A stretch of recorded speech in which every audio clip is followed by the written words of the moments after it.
Hello everybody, this is Tyler King with NuReview. Today I wanted to do something that is a little bit niche, which is do a ranking video of the releases from the recent Brilliant Live Adventure series by David Bowie, or should I say David Bowie's estate. So if you're not familiar with what these were 6 releases that started late last year that continued up until a couple of months ago, where it was basically like a highlight of David Bowie's live tours throughout the 1990s, which I think really up until that point had been overlooked by a lot of people. Personally, I've always thought that 2 of his tours in the 90s were among his best, if not his best, and it felt a little bit validating to to get these releases and hear them and uh, really give you, or at least it gave me a little bit more of an appreciation for him as a live artist in those times, because it really felt like, especially with the help of his guitarist Reeves Gabrels, he was able to focus more on obscure songs from his back catalog, ones that either hadn't been played in years or had never been played before. So it was refreshing to hear him being sort of like rejuvenated by just kind of doing whatever he wanted to do. And you get that sense through most of these releases. Now, I am not going to include, despite the fact that I do own it, I'm not going to include the 4th release in the series, which was liveandwell.com.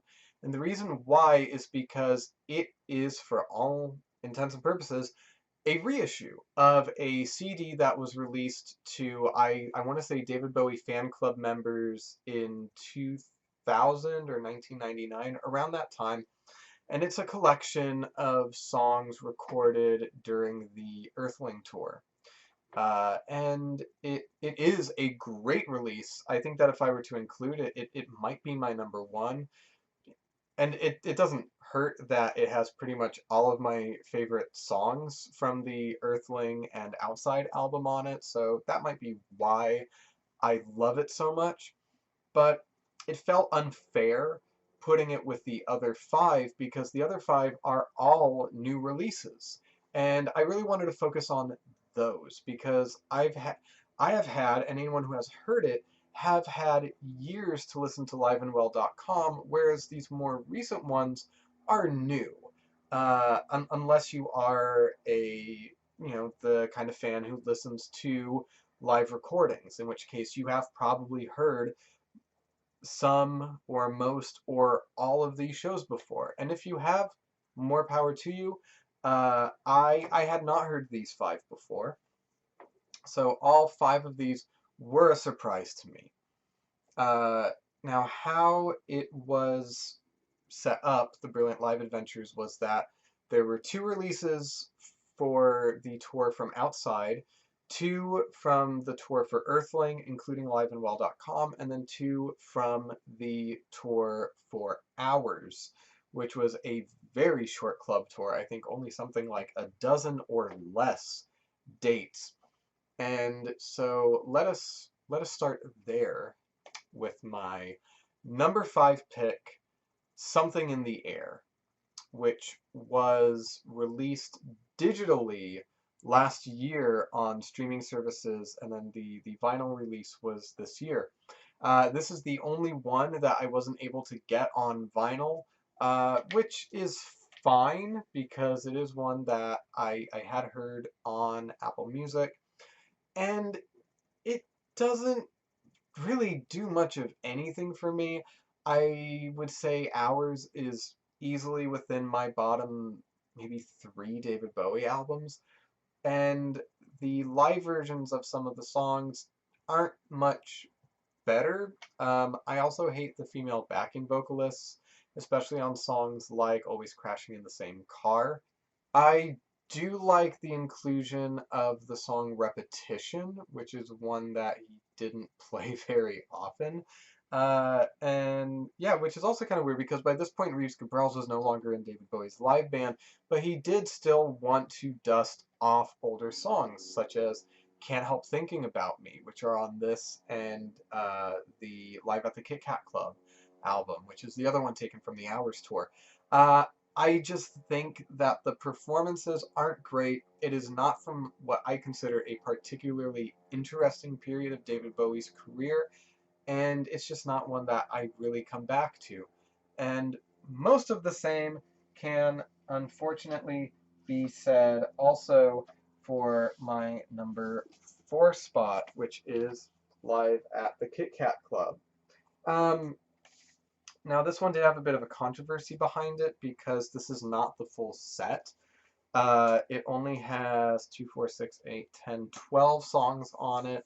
And I want to say that he actually performed something like 17. Driving Saturday was performed, and some others that I can't remember off the top of my head. I really wish that the full show had been included because I really love Driving Saturday. Aladdin Sane is, to me, one of David Bowie's best albums, and I always love hearing a live show of his and getting a song from that album played that's not the Gene Genie. But overall, I do think that the performances on this one are a bit better. The first song, the opening the show with "Life on Mars," where it's just him and Mick Garson. It's just Mike Garson. My apologies. I was thinking of his old guitarist Mick Ronson, where it's him and Mike Garson is just beautiful. Um, I think that the performance of Stay on here is pretty solid. The 1-2 punch of the end of the Pretty Things Are Going to Hell and I'm Afraid of Americans, really great, very strong. The performances of Seven are emotional and gut wrenching. Same with uh, same with Survive. It's really good, and I would say that as someone who is not really a fan of Hours, I do think that this is a good recording from that tour. Now, top 3. And the top 3 were much more difficult for me. And I will explain why as we go on. But number 3 for me is probably, I say probably, basically any of these 3 I could switch around at any time. Number 3 for me is going to be uh, No Trendy Reshape, which is a live recording of the final show of the Outside tour. This, to me, and the other one from the Outside tour, I, excuse me, really showcases what I loved about when he had Reeves in the band, because he's going back and playing songs that were at the time more obscure. Look Back in Anger, Scary Monsters, um, Jump They Say, Teenage Wildlife, Moon Age Daydream. There's also, I mean, the bulk of this is from the Outside album, and some of those performances I think are phenomenal. I've always really loved The Motel, and I think that the version on here does the song absolute justice. I've always really enjoyed the live versions of I Have Not Been to Oxford Town. For me though, probably like the single reason why this is why I say why it's number 3, like that's a bad thing, but why I would put it at number 3 and like be really happy with it is the live performance of Strangers When We Meet. And to me, Strangers When We Meet is one of the most overlooked songs in David Bowie's catalog. It is heartbreaking and just sad and packs so much of a punch. And I think that the live version here is maybe even more impactful than the studio version. Uh, there are certain things on here that I'm not super big on. Um, Under Pressure, I never liked that song. The version of Breaking Glass on here, uh, Mike Garson just puts in way too much of this like squelchy Rhodes piano kind of sound all over it that I'm not super big on. But overall, I would say that this is just such a strong, strong live recording, and it's such a strong show. So that is number 3, No Trendy Reshape. Number 2 is going to be the other live recording from the Outside album. I'm not even going to try to pronounce it. Ouvre la chaîne? I don't know. I said I wouldn't try to pronounce it, and I just tried, but that's it. This is the final outside show of the North American tour that they had done with Nine Inch Nails. And just like No Trendy Reshape, it is packed with songs that really I don't think got their just due. Songs like Andy Warhol, which is reconstructed here in a just super powerful way.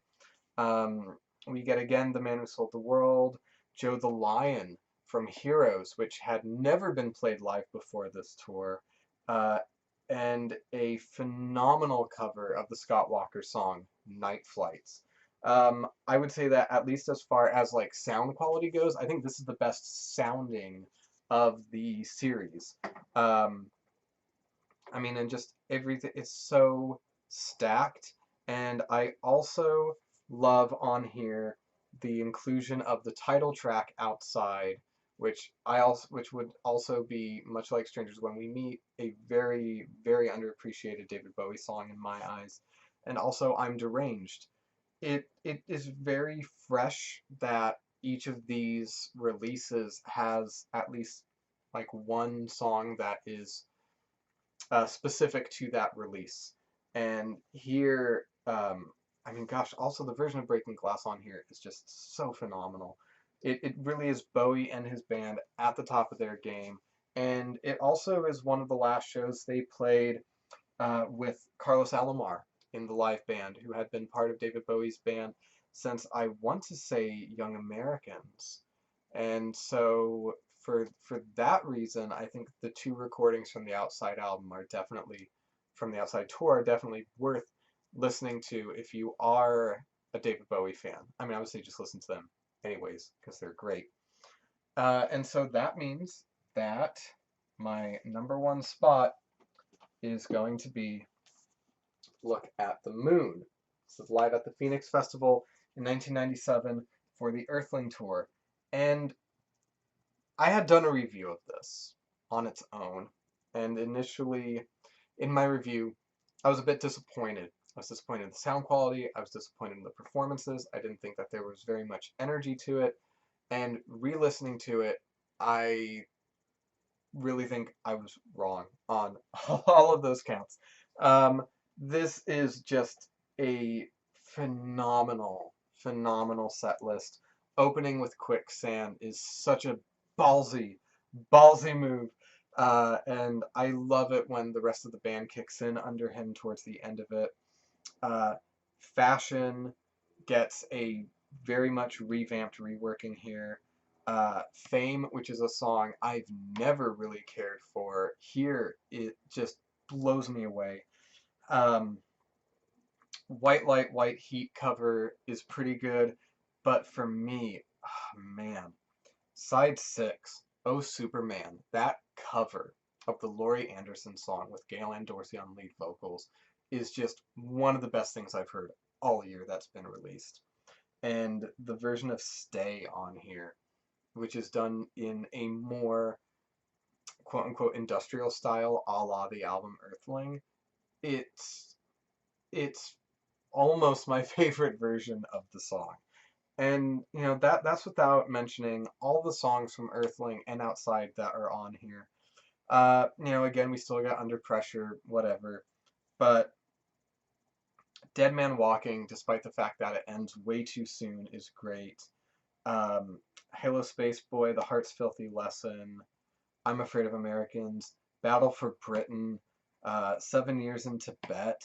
All of this it's just so great. And it kind of makes me miss Reeves Gabrels and his contribution to David Bowie and David Bowie's music, because in the grand scheme of things, Reeves Gabrels was really only with David Bowie, not counting Tin Machine, for 3 albums, and just a couple of tours. And it's a shame because he really brought energy and vitality and like quote unquote like balls to David Bowie's live sound. And I was talking to my best friend the other day, who's also a really big David Bowie fan, and I kind of said, like after Heathen and Reality came out and Bowie toured for those albums, you didn't really get a lot of songs from Outside and Earthling that were played anymore. And, like Reeves Gabrels could play Mick Ronson. He could play Earl Slick. He could play Carlos Alomar. He could play Robert Fripp. He could play Stevie Ray Vaughan. He could play all of these guitarists that Bowie had had before. But I think that after Reeves Gabrels left, none of the guitarists who came in afterwards could play Reeves Gabrels. And he really is a one-of-a-kind musician who worked with Bowie, and I don't think that Bowie ever really got back that sense of grittiness and experimentation, at least on the guitar, that Reeves brought. And it's really apparent on those last three live albums that I just mentioned. And so, yeah, that is my ranking of the Brilliant Live Adventures series by David Bowie. Do you agree with my ranking? Do you disagree? Is your favorite Something in the Air or Live at the Kitkat Club? Do you hate Look at the Moon and No Trendy Reshape? I would really like to know what your ranking is and what your thoughts are of this series overall. I think that they chose some great shows. I do just wish that they hadn't been released in such limited numbers, and you didn't have to order it within a minute of it going live without worrying that you weren't going to be able to get it. I do think that the Bowie estate kind of dropped the ball on that one a bit. Um, and if you did want these and you didn't get them, I totally understand where that frustration comes from, because I would have been very frustrated if I didn't get some of these. I just was very lucky that I was able to get most of them. So that is it. And until next time, I'm Tyler King with NuReview. Keep listening to great music, and thank you for watching.